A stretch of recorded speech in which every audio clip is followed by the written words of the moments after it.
না না না, চাইলে এই এনকে বের হয়ে যেতেছে। একটা FZ25 আছে আমাদের সামনে, একটা জিক্সার 250 আছে, একটা F250 আছে। আর যদি আমরা এই পাশে দেখি, ওরে সর্বনাশ, এটার তো লুকিং গ্লাস নাই। ও লুকিং গ্লাস আছে তো, লুকিং গ্লাস নিচে, তাও আবার এক পাশে। সর্বনাশ। এখানে একটা NK250 আছে। এনকের এইখানে এই মাল লাগানো যায়? আচ্ছা, এই সিস্টেম করছে, ভালোই লাগতেছে দেখতে। যাক, আমরা আজকে চারটা 250cc বাইক নিয়ে এখন বের হবো, অ্যান্ড 300 ফিট রোডে একটু দাপিয়ে বেড়াবো। ওরকম দাপিয়ে বেড়ানো না, কারণ এইখানে চেকপোস্ট অ্যান্ড অনেক ঝামেলা আছে। মাত্রই আর্মির টহলও গেল, চালাবো আর কি, দাপিয়ে বেড়াবো মানে চালাবো। ওরকম আহামরি স্পিডিং বা কোনো কিছু না। তারপরও কোনটার পাওয়ার কেমন কিছুটা হইলেও যাচাই বাছাই হয়ে যাবে। চলেন দেখি, বের করি বাইক।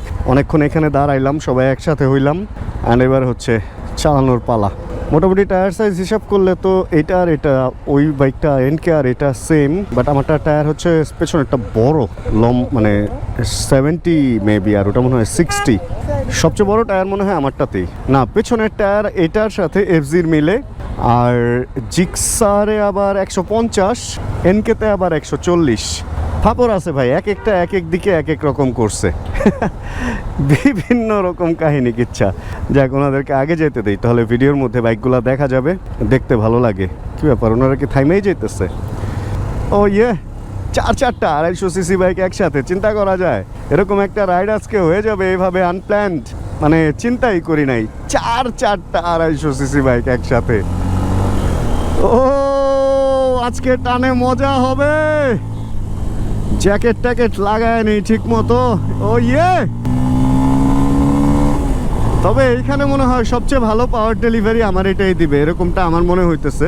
তারপরে জানি না বাকি দেখা যাক। একটু ফাঁকা রাস্তা হলে বোঝা যাবে যে আসলে কার টান কীরকম। তবে আমার মনে হয় যে আমার এটা টান বেশি হইতেও পারে, আবার না, জিক্সারে আবার গিয়ার একটা বেশি। ও এটাতেও গিয়ার একটা বেশি। এখন এনকে টান যে আসলে কীরকম লাস্টে গিয়ে ওইটা জানি না। যদি ফ্রি দেয়া হইতো রাস্তাটা একদম, যে যেভাবে খুশি সেভাবে টানা যাবে, কোনো পুলিশি ঝামেলা হবে না, তাহলে ওরকম একটা টান দিতাম। বাট ওইটা তো সম্ভব হবে না মনে হয়, কারণ কখন কোন জায়গায় চেকপোস্ট এসে পরে বলা মুশকিল। বাট তারপরেও দেখতেই তো ভালো লাগতেছে ভাই পুরো ব্যাপারটা। অ্যান্ড এটার মধ্যে আছে 444, সঞ্চয় ভাইয়েরটা আছে 444, আমারটা আছে 333, আবার জীবন ভাইয়েরটা আছে 33। আরে মিল আছে, চারটা বাইকের মধ্যে কিছু অদ্ভুত টাইপের মিল দেখা যাইতেছে। এটা হলো 66 সিরিয়াল, অ্যান্ড সঞ্চয় ভাইয়েরটা 68 সিরিয়াল, জীবন ভাইয়েরটা 70 সিরিয়াল, আমার এটা সম্ভবত 71 সিরিয়াল মেবি। হ্যাঁ 71ই, মেবি না, আসলে 71। রাস্তা অনেক ভিড় আজকে, মূলত হলিডে, এই কারণে এই রাস্তায় এত ভিড়। তারপরে এই যে বাম দিক দিয়ে আগে যাওয়া যায়, কিন্তু দেখেন না এই যে মামারা উল্টা দিক থেকে আইসা পড়ে। উল্টা দিক থেকে আসলে তো ফাপড় মানে পুরাদমে ফাপড় হয়ে যায়। আকাশ মোটামুটি পরিষ্কার আজকে, বাতাস ঠান্ডা ঠান্ডা, বসন্ত একটা ফিল। আর যতটুকু শুনতে পাইছি এবার নাকি শীত আর বাড়বে না।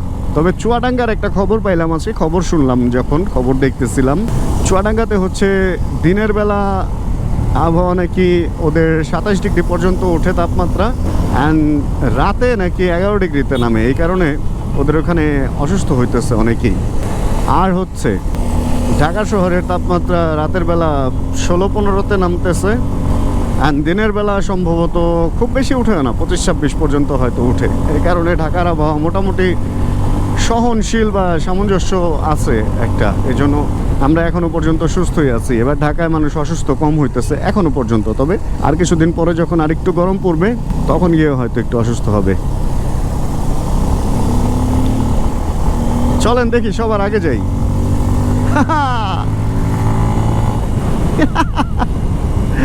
মানে এটার মজাই এটা, আপনি চাইলে যখন যাকে খুশি যেভাবে খুশি খেয়ে দিতে পারবেন।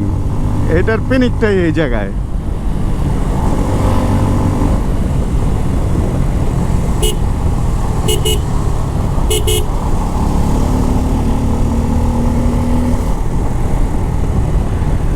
কই এতই আগে আইসা পড়লাম যে কাউরেই পাওয়া যেতেছে না।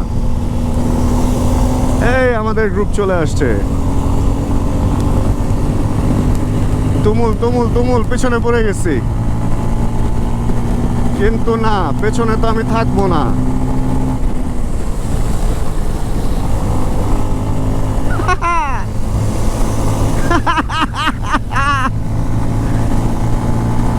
না না না, চাইলে এই এনকে এনকে বের হয়ে যেতেছে, এনকে বের হয়ে যেতেছে।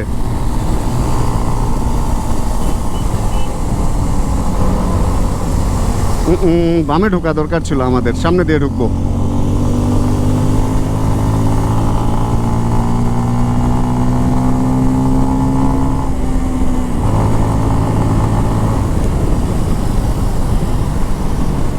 ভাই সবগুলা যখন 250 সিসি থাকে তখন পাওয়ারটা একটু ডিফারেন্ট টাইপের ফিল হয়, আর যখন আমি একাই বাইকটা নিয়ে চালাই তখন আবার একটু অন্যরকম ফিল হয়।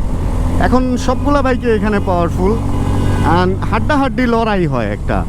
কিন্তু যখন আমি একা থাকি অন্যান্য মানে এই রোডে যখন রাজত্ব করতে চাই তখন ওটা আসলে টোটালি ডিফারেন্ট টাইপের একটা ফিল হয়। বাট এখন একটু মানে দেখেন না, পার করতে গেলে একটু সময় লাগে, কারণ মোটামুটি সবগুলাই পাওয়ারফুল। 114তে ওভারটেক করছি।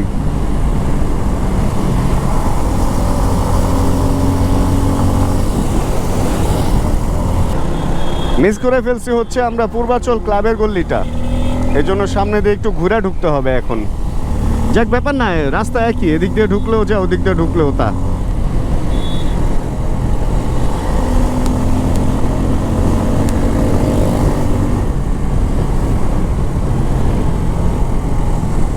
সে একটা ফিল ভাই, সে একটা ফিল। তবে যেটা মনে হইতেছে এনকে আর আমার হাইটেক। হ্যাঁ ভাইয়া, ওই যে 0 পয়েন্ট যাবো, 0 পয়েন্ট। এনকে আর আমার হাইট মোটামুটি সেম মনে হইতেছে, আর দুইটা বাইককে আমার একটু নিচু মনে হইতেছে কেন যেন। তবে এই বাইকটা একটু উঁচু, মানে বসার পজিশন অ্যান্ড সব কিছু মিলে অন্যান্য বাইককে অনেক নিচু লাগে। আশপাশের বাইকগুলা মনে হয় যে আমি দোতলা বাসে উঠে আসি, আর অন্যান্য বাইকগুলা হয়তো নিচতলায় আছে, এরকম লাগে।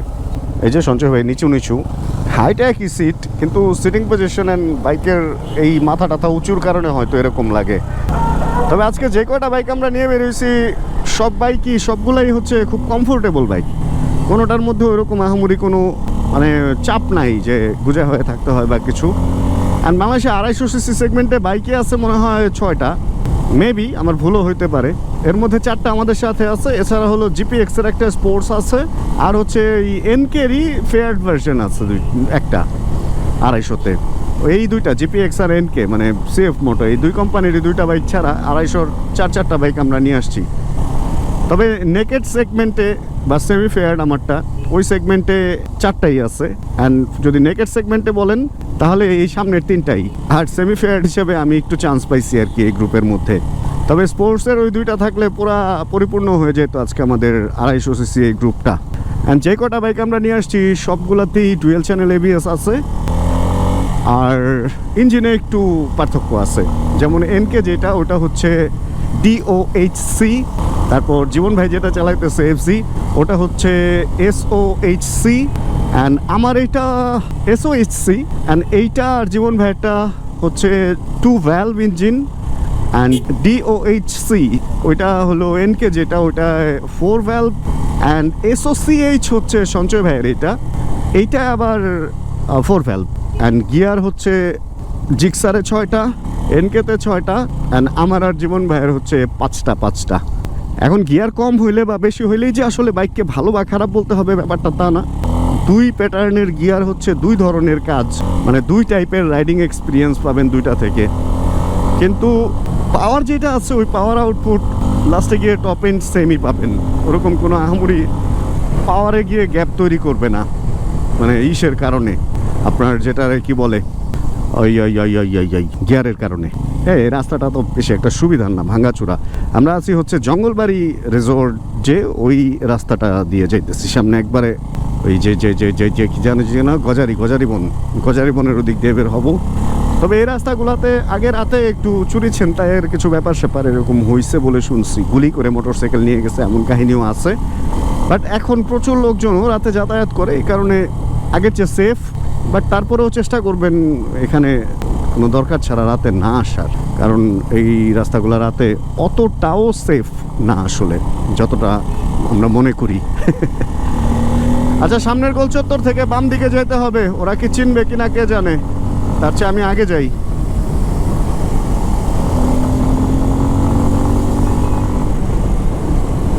সামনের গোল চত্বর থেকে আমরা যাব বায়ে। যাক, ভাই যেহেতু বামে ইন্ডিকেটর দিছে, তার মানে ভাই চিনে। গজারি বনের মোড় পার হয়ে সেকেন্ড গজারি বনের এখানে আমরা এখন আছি। এই রাস্তাগুলো মোটামুটি ভালো, মানে বাইক শ্যুট করার জন্য এই রাস্তাগুলা আমার কাছে মনে হয় যে খুবই খুবই মানে উপযুক্ত। দেখেন, লোকজনের ভিড়ভাড়টা কম, অ্যান্ড একটা অন্যরকম ফিল, সিনেমেটিক একটা ফিল আছে। দেখেন, রোডটার মধ্যে মনে হয় যে কেউ নাই, কিছু নাই। শীতের দিন হালকা একটু কুয়াশা থাকলে পুরা দিনটাই অন্যরকম হয়ে যেত। তবে যে পরিমাণ বাড়িঘর অ্যান্ড ওয়াল হইতেছে, আগামী 10 বছরের মধ্যে এই এলাকায় অনেক বাড়িঘর ঢুকে যাবে, এরকমটাই মনে হইতেছে। মানে এই ফিলটা আর পাবেন না আর কি।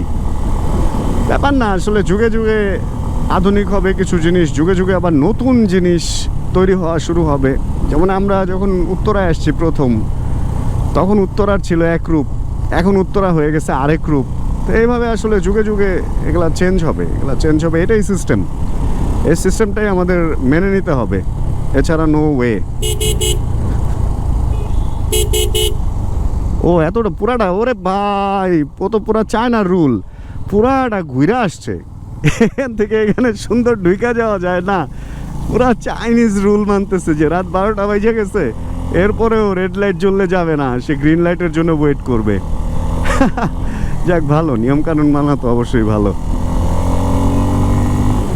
তুমুল ডিজাইনে কিছু পার্থক্য আছে বাইকগুলার, বাট কোনোটার চেয়ে আসলে কোনোটাকে খারাপ বলা যাবে না। আর এখানে চার দেশের টেকনোলজির বাইক আছে। ওই দুইটা হলো জাপানি, Yamaha and Suzuki, and Chinese আছে হচ্ছে যেটা প্রান্ত ভাই চালাইতেছে। হেই, কি হয়েছে তোমাদের? হ্যাঁ, কি খবর? তোমরা কি রাস্তা আটকে দিচ্ছ? তোমরা এখানেই থাকো? মাশাল্লাহ মাশাল্লাহ, ভালো আছো? তোমার নাম কি? তানহা। তোমার নাম কি? নাইম। ও বাবা, যাক, সাবধান, কেউ স্পিডে আসলে আবার সামনে আসো না। হ্যাঁ, ঠিক আছে, দেখা হবে আবার। আল্লাহ হাফেজ। আল্লাহ হাফেজ। রাস্তা এভাবে আটকায় দিতেছে, মানে শুভেচ্ছা জানাচ্ছে যারা এখানে আসতেছে। ভাল লাগলো। তানহা আর নাইমই তো মনে হয় বললো নাম। যাক, আমরা অলরেডি চলে আসছি যেখানে আমাদের আসার। এদিকে হচ্ছে ওরা কোনো একটা শ্যুট টুট করবে এরকমটা শুনলাম, অ্যান্ড আমি তো উত্তরা ছিলাম। সঞ্জয় ভাইকে ফোন দিলাম, ফোন দিয়ে নিয়ে বের হইলাম, অ্যান্ড চলে আসলাম এইখানে। বিকেল টাইমটা এখানে ভালো কাটে আসলে, কিন্তু ভাইরা কোন দিকে গেল? এখানে আসার পরে যে কোন দিকে গেছে, টানে বাইয়ে গেছে। 0 পয়েন্টেই তো আসবে বললো, কিন্তু ওগো বাইক তো দেখা যায় না। ওই যে ওই মাথায় গেছে। ও, শ্যুটের জন্য তো ভালো জায়গা আছে এখানে, সেই তো গ্রেট। তুমুল তুমুল তুমুল, জায়গাটা সুন্দর। যাক, ওদেরকে বাইক দিয়ে দিক, ওরা শ্যুট টুট করুক, দেন তারপরেরটা পরে। এই হলো 4টা বাইক, যে 4টা বাইক নিয়ে একটু টুকটাক আমাদের রাইডিং এক্সপিরিয়েন্স শেয়ার করলাম। আর বাকি শ্যুট ওনারা করুক, আর আমি একটু এই জায়গার মজা নেই। তাহলে এই ভিডিওটা আমরা এখানে শেষ করে দিই, যেহেতু এটা একটা রাইডিং ভিডিও ছিল। হোপ রাখতেছি এই ভিডিওটা আপনাদের ভালো লাগছে। ভিডিও যদি ভালো লাগে একটা লাইক, অ্যান্ড যদি চ্যানেলে নতুন হন তাহলে সাবস্ক্রাইব। আর যদি আর কি জানাবেন কে কোন জায়গা থেকে ভিডিও দেখছেন। যতক্ষণ পরবর্তী ভিডিও নিয়ে আবার আমি না আসতেছি, ততক্ষণ ইনশাআল্লাহ আমরা থাকবো ভালো, আমরা থাকবো সুস্থ, এবং করতে থাকবো চিল, ইনশাআল্লাহ। Chill bro. Check the mic and make sure it sound right, boys.